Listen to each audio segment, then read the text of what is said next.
현대인에게는 사랑받는 덕담이 있습니다. 어떤 덕담을 좋아할까요? 부자 되세요. 대박 나세요. 요즘에는요, 이런 덕담을 좋아합니다. 복 많이 받으세요 라는 틀에 박힌 덕담보다는 이제는 구체적으로 이렇게 돈 많이 벌라 혹은 대박이 나라 이런 이야기들을 좋아하지요. 단순히 구체적인 이야기만은 아닌 것 같습니다. 왜냐하면 이러한 이면 속에 실제로 인간의 이기적인 본성이 그대로 드러나고 있기 때문입니다. 돈을 벌고 싶은 마음, 기왕이면 더 많이, 그리고 투자를 했는데 그 투자를 한 투자처가 대박이 나기를 고대하는 그러한 욕망들이 이 마음속에 가득하다 보니까 어쩔 수 없이 그것이 드러나게 된다 싶습니다. 주변 분들에게 아마 이렇게 한 번쯤 인사해 보셨으리라 생각합니다. 그런데 말입니다. 이제 이후로는 좀 고민해 보셔도 좋을 것 같습니다. 왜냐하면 우리가 지금 살펴보고 있는 이 돈 많이 버세요. 그리고 부자 되세요. 더 나아가서 대박 나세요. 라는 이야기들이 썩 좋은 이야기를 품고 있지 않기 때문입니다. 인간의 본성은 진정한 행복보다는 눈앞의 풍요에 반응합니다. 어떤 분들은 부자가 되는 것이나 투자에 성공을 해서 대박을 터뜨리는 것을 좋아하면서 이게 무슨 문제가 되느냐라고 말씀하실지 모르겠습니다만은, 하지만 성경에서는 분명하게 그 상황의 문제점을 지적하고 있습니다. 돈을 사랑함이 일만 악의 뿌리가 된다라고 이야기하며, 더 나아가서 이것을 탐내는 사람들은 미혹을 받아서 스스로 많은 근심으로 인해서 자기를 찌르게 되는 현상이 생겨나게 될 것이다라고 분명하게 말하고 있기 때문입니다. 왜 이런 현상이 일어날 것이라고 성경은 우리에게 경고하고 있는 것일까요? 돈의 생리를 우리가 조금만 살펴보아도 그것을 알게 되기 때문입니다. 이 세상에는요, 재원이 한계가 있습니다. 철광석은 어느 정도 양이 있는지 지구에 딱 정해져 있습니다. 금도 얼마만큼 있는지, 음식도 얼마만큼 있는지가 사실 정해져 있습니다. 그런 상황에서 누구 한 사람이 더 가진다는 것은 무슨 얘기입니까? 다른 사람이 그만큼 덜 가진다는 얘기예요. 누군가가 부자가 된다는 이야기는 다른 어떤 사람은 가난해진다는 이야기인 것입니다. 결국 이것은 누군가를 상처 입히며 자기의 탐욕을 채우는 현상으로 드러날 수밖에 없습니다. 남들에게 손해를 많이 주면 많이 줄수록 나는 더 많이 돈을 벌게 됩니다. 내가 편해지면 더 편해질수록 상대방은 더 힘들어지게 됩니다. 이것이 우리가 가진 욕망의 실체인 것입니다. 누군가는 짊어져야 될 일들을 내가 짊어지기 싫고, 누군가는 나눠 가져야 될 일들은 나는 움켜쥐겠다고 말하면서 버티고 있을 때, 안타깝게도 이 세상은 점점 누군가에게는 힘들어지고 누군가에게는 너무 과잉이 돼서 서로 문제가 되는 비극이 만들어지고 말 것입니다. 그리고 이러한 일들이 계속 반복되게 되면 이 사회는 부패하게 되어서 부정과 부패로 가득 찬 사회가 될 수밖에 없습니다. 인간이 탐욕의 노예가 되어버리고 말았기 때문이죠. 내게 이익이 된다는 이유로 남을 속이는 것 타당하다고 할 수 있습니까? 남의 것을 내가 좀 더 부여해주고 싶다는 이유로 빼앗는 것, 더 나아가서 이런 일들을 눈 감아주고 어떤 이에게는 특혜를 주는 것, 타당하다고 할 수 있겠습니까? 아니요, 그럴 수 없습니다. 이러한 부패가 사회에 만연하면 만연할수록 사회는 골마 터지게 되어 있고 그 문제를 언젠가는 반드시 드러내게 될 것입니다.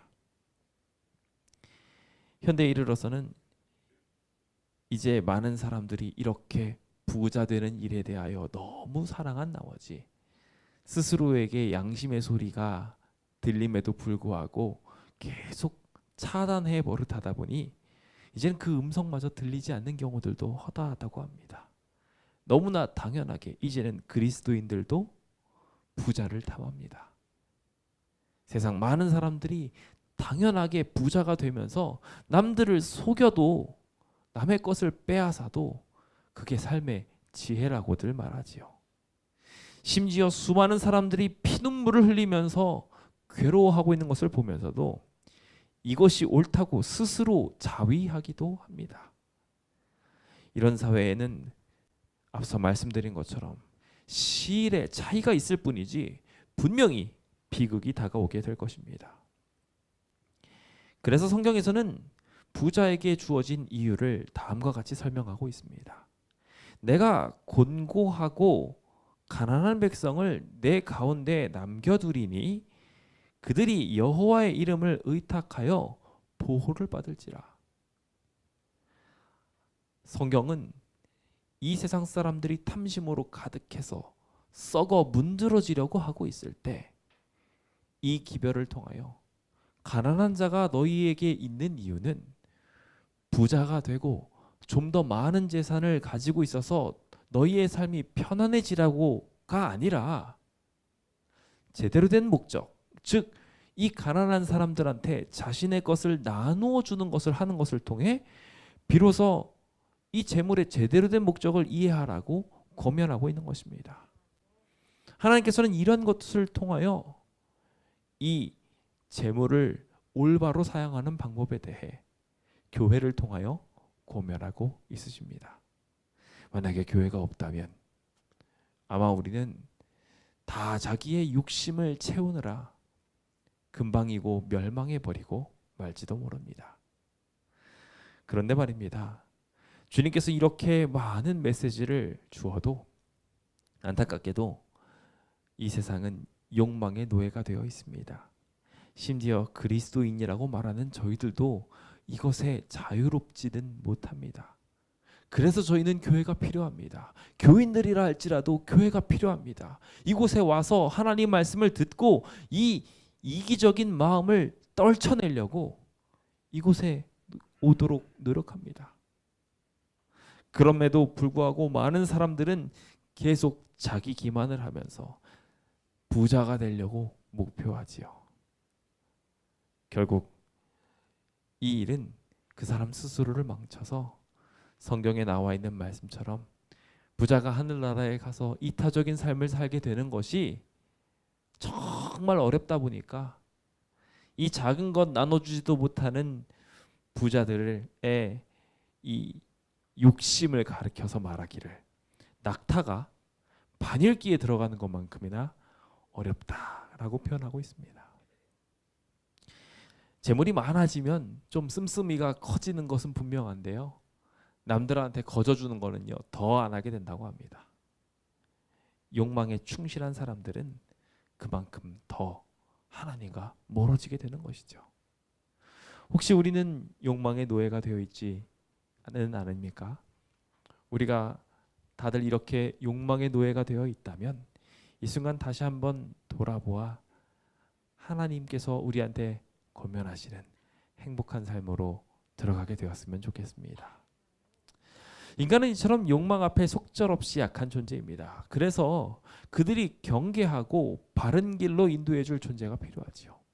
교회는 이런 죄로 기울기 쉬운 인간들을 향해서 경고의 메시지를 전달하는 곳입니다. 교회를 통해 사회는 부패로 기울이지 않게 되고 스스로 자정작용을 하게 되는 것이죠. 바른 소리는 분명 어떤 이에게는 불편하게 느껴질 것입니다. 하지만 쓴 약이 몸에는 유익하듯이 이 사회는 올바른 목소리를 낼 그러한 기관이 필요합니다. 앞서 말씀드린 것처럼 교회는 이러한 일을 수행하는 곳이죠. 예로부터 망국의 특성이 있었습니다. 망하는 나라들의 특성은 충신의 쓴소리를 거절하는 데서부터 시작한다고 합니다. 옆에서 좋은 길, 바른 길을 알려주는데 그 삶을 살기 귀찮고 힘들다 보니까 애써 외면해버리는 것입니다. 아첨하는 목소리에 대신 귀 기울입니다. 평안을 비는 이야기에 기뻐하고 좋아합니다. 괜찮을 거예요. 잘 될 겁니다. 라는 이야기만 들어도 좋다고 이야기하며 그런 상담자가 최고의 상담자라고 이야기를 합니다. 많은 사람들이 이렇게 좀 더 자자, 좀 더 졸자라고 이야기하다가 멸망의 날을 맞이했습니다. 우리나라도 그렇게 하면서 수많은 난리들을 겪었고 결국 그러면서 나라들이 흥망성쇠를 일으켰음을 우리는 잘 알고 있습니다. 지금 이 시대도 마찬가지로 흘러가고 있습니다. 모두 다 편안하게 행복하게 살아가고 있는 것처럼 보여지지만 그 멸망의 신호탄들은 점점 우리 가까이에 이르렀다는 것을 보게 됩니다. 우리가 마음대로 이 세상을 써버리는 바람에 결국 이 지구는 멸망의 징조들을 우리한테 보여줍니다. 그 결과 우리는 마스크를 쓰고 다닐 수밖에 없습니다. 그럼에도 불구하고 교통량이 줄었을까요? 미세먼지가 그렇게 늘어났다고 하는데도 교통량 줄이지 않습니다. 코로나가 그렇게 난리와 기승을 피우고 있다고 하는데 기어코 자기의 쾌락을 누리겠다고 그 좁은 곳에 가가지고 술 마시고 흔들고 떠들면서 자기의 쾌락을 누리기도 하는 것을 보게 됩니다. 인간의 욕망은 멈춰지지 않았던 것입니다. 그 결과 이 세상은 쓴소리에 귀 기울이지 않으므로 점차 멸망을 향하여 나가고 있습니다. 저희 광명시도 비슷한 절차를 밟을까 봐 너무 걱정이 됩니다. 앞서 말씀드렸던 것처럼 광명시는 대부분의 지역을 재개발하고 있습니다. 화려한 재개발의 안내사항만 보게 되면 정말 멋있습니다. 그런데 이 재개발의 내면을 들여다보면 들여다볼수록 이 세상의 속성과 인간의 문제점, 지금 현재 우리가 가지고 있는 자본주의의 심각한 모순들을 하나둘 발견하게 됩니다. 수많은 사람들이 이 재개발로 인하여 집을 잃어버리게 될 것입니다. 직장을 잃어버릴 것이고 터전을 잃고 쫓기듯 거리로 내몰게 될 것입니다. 사업의 주체자들은 천문학적인 이익을 남기면서 그것이 자기의 노력의 대가라고 포장을 하겠지요. 부패된 계획 속에서 누군가는 울고 슬퍼하지만 누군가는 성공했다, 대박을 터뜨렸다, 나는 이제 부자다 라고 이야기하며 자화자찬하게 될 것입니다. 그게 지금 우리가 바라는 꿈이에요. 이 사회가 바라고 있는 이상향이에요. 그렇게 되라고 주변 사람들한테 복이라고 하면서 빌어주는 것입니다. 누군가에게 피눈물을 흘리게 하면서 잘 먹고 잘 살라고 주문을 걸고 있는 것입니다. 그렇게 세워진 도시는 안전할까요? 안타깝게도 나쁜 마음을 가지고 만든 계획은 나쁜 결과를 가져올 수밖에 없습니다. 그것이 오늘 이 세상의 현실이라는 것을 꼭 기억하셨으면 좋겠습니다. 사실 재개발은 기존 건물과 매몰 비용이라는 두 부분이 거품으로서 작용할 수밖에 없습니다. 기존의 건물들을 결국 사야 되고 그것을 다 헐고 없애버리는 일들이 반드시 필요하다 보니까 사실 실제 가치는 얼마 되지 않는데 이 재개발의 비용들이 다 여기 거품들로 인해서 쌓이는 수밖에 없어서 결국 더 높은 가격, 높은 지수로 들어갈 수밖에 없게 된다는 것입니다. 이것을 버블 지수라고 이야기하는데요. 경기도는요, 이게 1.5만 돼도 포인트가 1.5포인트만 돼도 위험 수준이다라고 이야기하는데 그것을 넘어서서 1.8이 됐습니다. 전국에서 가장 심한 곳은 2가 된 곳도 있습니다. 너무 심하게 버블 지수가 넘어가게 돼요. 안타깝게도 조만간 이 거품들이 터지게 될 것이다라고 보는 사람들이 굉장히 많습니다. 실제로 조금만 계산을 해보아도 그것을 사실이라는 것을 알 수 있습니다. 주변에 지금 광명 같은 경우야 땅값이 엄청나게 올랐습니다. 그걸 기준으로 삼으면 안 됩니다. 왜냐하면 그거는 거품이고 기대값이기 때문에 그런 거 다 제외하고 일반적인 평균값으로 땅값을 생각해 보십시오. 사실 대한민국 전체를 땅값으로 매기면은 이 평당 100만 원도 안 나옵니다만은 그렇다 치고 평당 100만 원이라고 계산해 봅시다. 그리고 땅 50평이라고 하면 5천만 원이 들겠죠. 땅값으로 5천만 원이 들어갑니다. 요즘 자재값이 많이 올랐습니다. 그래도 건물을 지으려면 평당 500만 원 정도면은 1층 집 정도는 충분히 짓고도 남습니다. 그럼 그렇게 생각해서 30평 집 넓고 1층밖에 안 되는, 그리고 20평이나 되는 마당이 있는 집을 만들었다고 생각해 보세요. 그러면요 20억, 2억이면 충분합니다. 겨우 2억이면 마당 딸린 개인 독채 주택을 지을 수 있다는 것입니다.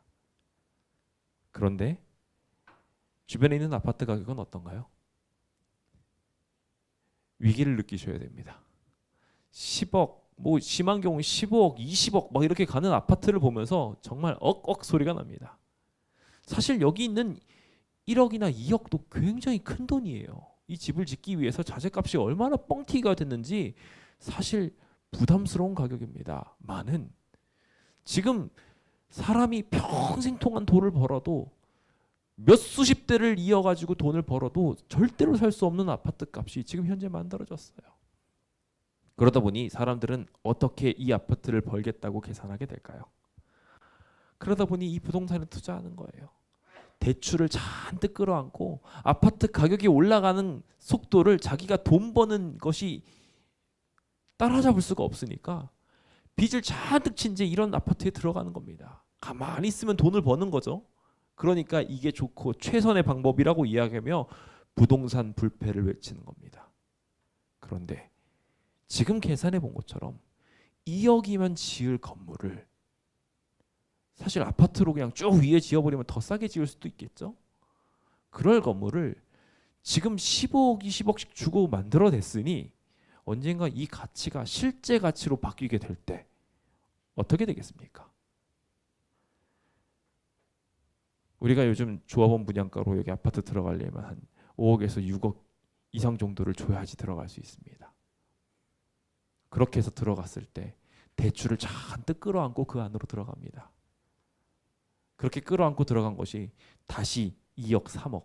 일본에서 있었던 것처럼 오히려 돈을 주고 이 집 가져가세요 라는 상황까지 가게 된다면 어떻게 되겠습니까?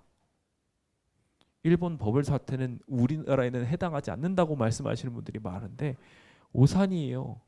자기 집값 떨어지고 결국 이 모든 부동산 붕괴가 일어날까 봐 무서워서 그것을 괜찮다, 평안하다, 우리에게는 일어나지 않을 거다라고 말할 뿐이지 사회상 계속 이런 일들이 일어나게 된다면 어떻게 되겠습니까? 결과적으로 어느 순간에는 폭발할 수밖에 없는 것입니다. 그럼에도 불구하고 왜 이렇게 자꾸 지어대는 걸까요? 집을 많이 만들면 집이 많아지니까 공급이 과잉이 되니까 결과적으로 집값이 떨어질 거다라는 식으로 집값을 잡겠다는 정부의 이야기가 있는데요. 그 이면에는요 다른 이야기가 있습니다. 재개발을 하면 할수록 어떤 일이 생겨나는 줄 압니까? 그 지대에는 원래 굉장히 재산 가치가 작은 건물들이 있다가 갑자기 거기에 비싼 건물들이 생기기 시작합니다. 그러면은 그 비싼 건물들을 소유하고 있는 사람은 뭐 해야 되죠? 세금 내야 돼요. 세금이 엄청나게 늘어납니다. 재개발 한번 하고 나면요. 재개발로 돈 번 사람이 세금 내죠. 집이 좋아진 사람 세금 내죠. 결국 그 집이 좋아짐으로 말미암아 또 다른 세금까지도 파생되죠. 정부는 건물을 지으면 지을수록 세금을 벌어들입니다. 그러니까 시 관계자들은 이것으로 인하여 박수치고 있습니다. 건축인들도 똑같이 박수칠 수밖에 없습니다. 왜냐하면 한 번 할 때마다 몇 천억씩 자기가 돈을 벌거든요. 그러니까 신난다 생각하고 건축 관계자들은 이 일에 손을 들고 재개발을 한다는 이야기할 때마다 이 서로 입찰하고 난리가 납니다. 결국 누구만 피해보는 겁니까? 주민들만 피해봐요. 원래 살던 주민들은 이걸로 그래 저 엄청난 재벌들 한번 따라잡아 보자, 나도 한번 부자가 돼볼래 라는 생각을 가지고 이곳에 잔뜩 빚을 진 채 들어갑니다. 그러고 나서 어떤 일이 생깁니까? 지분을 잃어버렸습니다. 땅이 원래 있었는데 땅을 잃어버리고 대신 아주 조그만 지분만 가질 수밖에 없게 됐어요. 삶의 공간도 옛날에 넓었다면 좁아질 수밖에 없습니다. 그만큼 돈이 많이 들게 되니까요. 그리고 이 안으로 들어가느라 많은 빚을 질 수밖에 없게 돼요. 그러다 보니 빚만 가득 앓은 채 그 안으로 들어갑니다. 그러다가 이 버블이 터져버리면 이 사람들은 다 죽는 거예요. 정부? 괜찮아요. 건축 관계자 괜찮아요. 이 사람들은 어찌어찌 돌아갑니다. 결국 정말 큰 피해를 보는 사람들은 이 시민들이 될 수 있는 거예요. 이런 사회가 만들어지는 것이 욕망의 사회입니다. 지금 많은 사람들이 이것을 복이라고 말하면서 이것을 대박이라고 말하면서 주변 사람들한테 부추기고 있는 거예요. 실제로 쉽게 유튜브나 이런 것들을 검색해 보면 2024년이나 2025년 정도에 버블 붕괴가 올 거다.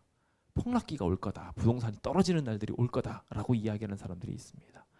옛날부터 있었던 이야기라서 있을 수도 있고 없을 수도 있는 이야기입니다. 이 사람들 예언가 아니니까 틀릴 수도 있어요. 근데 중요한 건 이거를 이 사람들이 뭘로 보고 있는 줄 아십니까? 정말 어이없게도 내 집을 마련할 수 있는 골든타임이라고 말하고 있어요. 집값이 폭락을 해버리고 나면 그 폭락한 곳에서 집값이 다시 올라갈 테니까 그 집을 나중에 사야 된다는 거예요. 그럼 내 집 마련을 할 수 있다는 거죠. 지금 부동산 거품이 떨어져서 나라가 망할 징조가 됐는데 그걸 보고서 나는 대박을 터뜨릴 거야 라고 계획을 세우고 있는 것입니다. 어떤 사람들한테 과거로 돌아간다면 언제로 돌아가고 싶습니까? 라고 물었다고 합니다. 그랬더니 사람들이 언제로 돌아가고 싶다고 한 줄 아십니까? 다 이런 난리가 났을 때였어요. 우리나라에서 1등으로 그 결과가 나온 게 IMF 때입니다. IMF 전으로 돌아가면 대박을 터뜨릴 수 있다는 거예요. 달러 사들여 놨다가 그거 풀어가지고 대박을 터뜨려서 나는 부자가 돼서 살겠다는 거예요. 여기 있는 정보들 가지고 과거로 돌아가서 기껏 하겠다는 이야기들이 결국 비트코인 사가지고 대박을 터뜨리겠다는 거예요. 그들은 여전히 욕망 속에 살아가고 있습니다. 이렇게 될 때 비극은 더욱 만들어질 수밖에 없습니다. 지금 정부에서는 이것이 난리라는 것을 분명하게 알고 있습니다. 그래서 대책들을 계속 냅니다. 요 그림이요, 인터넷에 가보시면요, 처음에는 6.19 대책, 8.2 대책, 9.13 대책 이런 식으로 나와 있다가 이제는 너무 많아져서 이제 쭉 나와서 이제 8.4 대책 그 이후까지도 쭉 만들어지고 있는 중이에요. 수많은 대책들을 만들어지지만 해결이 안 돼요. 부동산 가격이 낮춰지지가 않아요. 왜 그런 줄 아십니까? 다들 욕심이 가득해서요. 다들 알아요. 이대로 가면 난리가 날 거라는 걸. 그런데 집값이 안정이 됐으면 좋겠는데 적어도 내 집이 떨어졌으면 안 되겠어요. 내 집이 떨어지면 큰일 나는 거예요. 그러니까 내 집 가격을 다 서로 지키고 있으니 어떻게 되겠습니까? 계속 거품은 커질 수밖에 없어요. 풍선을 불고 또 불면 어떻게 되겠습니까? 터집니다.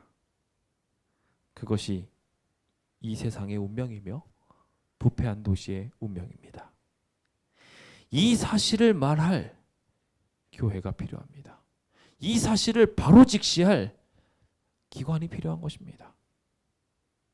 성경은 바벨론의 멸망을 이 교회들에게 말하라고 말하고 있습니다. 이 큰 성 바벨론이 결과적으로 무너지게 될 것이다라고 분명히 경고하게 하며 거기서 나오라고, 그곳에서 빠져나오라고 강하게 권면하고 있는 것입니다. 그런데 문제는 우리 안에 있는 이기심이 그것을 받아들이지 못합니다.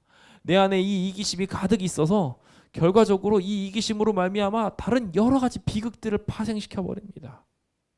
그냥 단순히 돈만이 아니에요. 음행으로, 폭력으로, 무관심으로, 거짓으로, 불신으로, 나태로, 불평등으로 각각의 모든 것들로 퍼뜨려가면서 이 사회를 더욱 병들게 만들고 나는 괜찮아, 나는 죄인이 아니야 라고 위안하면서 마치 감옥에 가면 하나같이 나는 잘못 없다고 말하는 사람들처럼 다 부자 되겠다고, 다 돈 벌되겠다고 말하면서 나는 이 정도는 양반 아니야? 라고 말하며 스스로를 위안해버리고 있습니다. 그러면서 이 세상에서 벗어날 생각을 전혀 안 하고 있는 거예요. 이 체제에서 벗어날 생각 전혀 안 하는 것이죠. 그만큼 이 세상은 심각하게 부패해 있습니다. 그것을 우리가 알아야 합니다. 그것을 우리가 깨닫고 매일 교회에 이 거룩한 말씀을 듣기 위하여 마음을 향하며 우리의 욕심을 씻어내고 세상이 멸망할 것을 생각하며 저 하늘을 향한 보화들을 하나하나 쌓아가야 하는 것입니다. 그런데 세상은 정반대로 갑니다.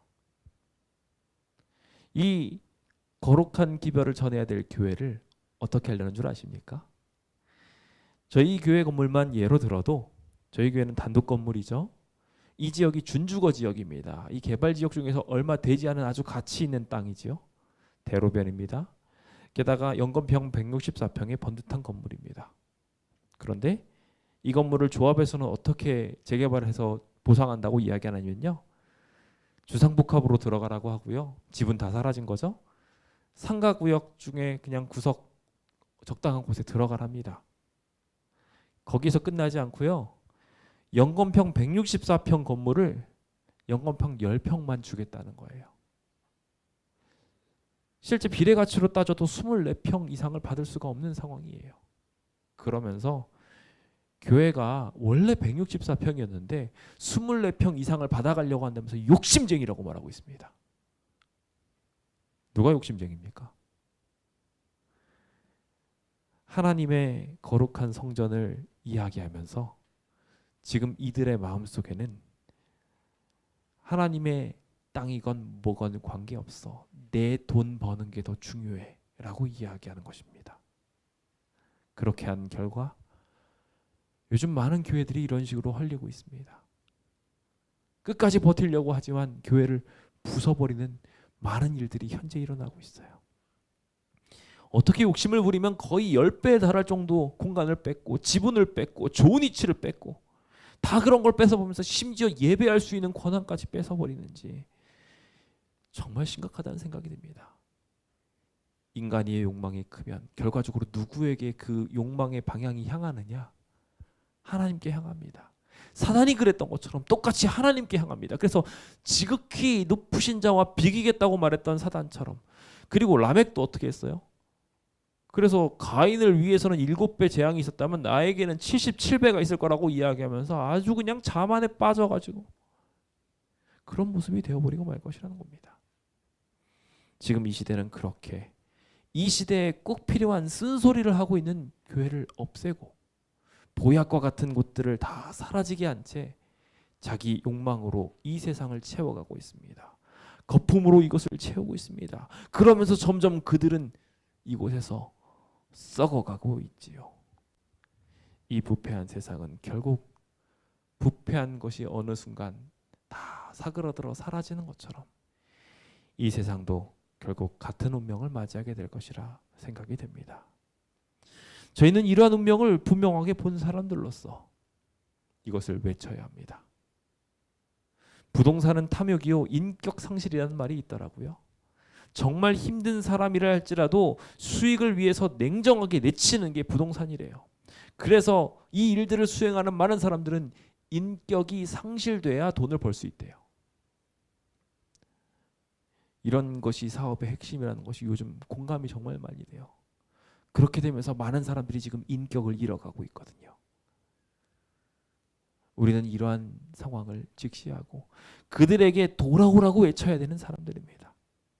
우리 함께 그 기적을 향하여 나아가 보시지 않으시겠습니까?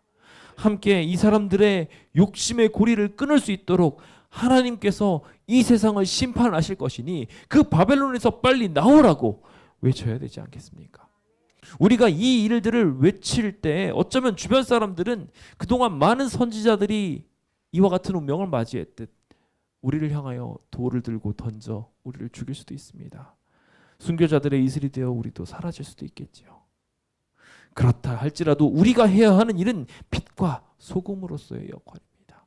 이 세상이 더 이상 부패하지 않도록 이 세상이 어두컴컴한 채 남아있지 않을 수 있도록 우리는 끊임없이 교회에서의 사명을 해야 하는 것입니다. 그래서 교회가 이 땅에 필요한 것이고요. 여러 망한 나라들이 이 쓴소리가 싫어서 점차 충신들을 멀리하고 간신들을 가까이 함으로 멸망을 향하여 갔던 것처럼 이 나라도 그렇게 될 수 있음을 우리는 인지해야 합니다. 여전히 교회가 필요하다고 생각하고 간절히 기도해야 하는 것이지요. 세상 사람들이 이 교회를 없애려고 한다 할지라도 그래도 저는 믿습니다. 여러분이 이 교회의 필요성을 믿고 의지한다면, 여전히 하나님께 이 교회가 필요합니다라고 외친다면, 주님께서는 에스겔서의 말씀처럼 피투성이어도 살아라 라고 이야기하며 우리를 이 땅에 남겨주실 것입니다. 부디 이 아름다운 마음을 우리 모두가 품어서 이 시대의 교회가 꼭 필요하며 이 시대에 반드시 빛과 소금으로서의 역할을 교회가 해야 한다는 것을 모두 인지하게 되는 우리 모두가 되었으면 좋겠습니다. 그 아름다운 기적이 일어나게 되기를 간절히 바라며 오늘 강의를 마칩니다. 감사합니다.